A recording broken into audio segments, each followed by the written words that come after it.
తిరుమలకు భక్తులు పోటెత్తారు. వీకెండ్ తో శ్రీవారిని దర్శించుకునేందుకు భక్తులు పెద్ద ఎత్తున తరలివచ్చారు.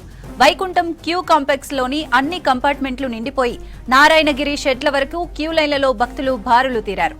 శ్రీవారి ఆలయ పరిసరాలు, వసతి సముదాయాలు, ఆర్టీసీ బస్టాండ్ ప్రాంతాలు కిటకిటలాడుతున్నాయి. శ్రీవారి ఉచిత సర్వదర్శనానికి 20 గంటలు, టైమ్ స్లాబ్ దర్శనానికి 8 గంటలు, 300 రూపాయల ప్రత్యేక ప్రవేశ దర్శనానికి 6 గంటల సమయం పడుతోంది. భక్తుల రద్దీ పెరగడంతో టీటీడీ ప్రత్యేక ఏర్పాట్లు చేస్తోంది. అదనపు ఈవో వెంకయ్య చౌదరి ఎప్పటికప్పుడు రద్దీని పర్యవేక్షిస్తున్నారు. కంపార్ట్మెంట్లు బయట భక్తులకు మంచినీరు, పాలు, ఆహారం అందిస్తున్నారు.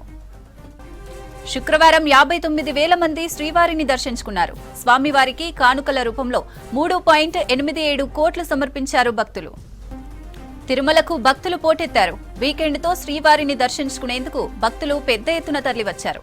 వైకుంఠం క్యూ కాంప్లెక్స్ లోని అన్ని కంపార్ట్మెంట్లు నిండిపోయి నారాయణగిరి షెడ్ల వరకు క్యూ లైన్లలో భక్తులు బారులు తీరారు. శ్రీవారి ఆలయ పరిసరాలు, వసతి సముదాయాలు, ఆర్టీసీ బస్టాండ్ ప్రాంతాలు కిటకిటలాడుతున్నాయి. శ్రీవారి ఉచిత సర్వదర్శనానికి 20 గంటలు, టైమ్ స్లాబ్ దర్శనానికి 8 గంటలు, 300 రూపాయల ప్రత్యేక ప్రవేశ దర్శనానికి 6 గంటల సమయం పడుతోంది. భక్తుల రద్దీ పెరగడంతో టీటీడీ ప్రత్యేక ఏర్పాట్లు చేస్తోంది.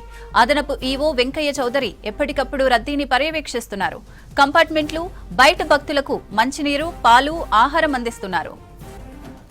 శుక్రవారం 59,000 మంది శ్రీవారిని దర్శించుకున్నారు. స్వామివారికి కానుకల రూపంలో 3.87 కోట్లు సమర్పించారు భక్తులు.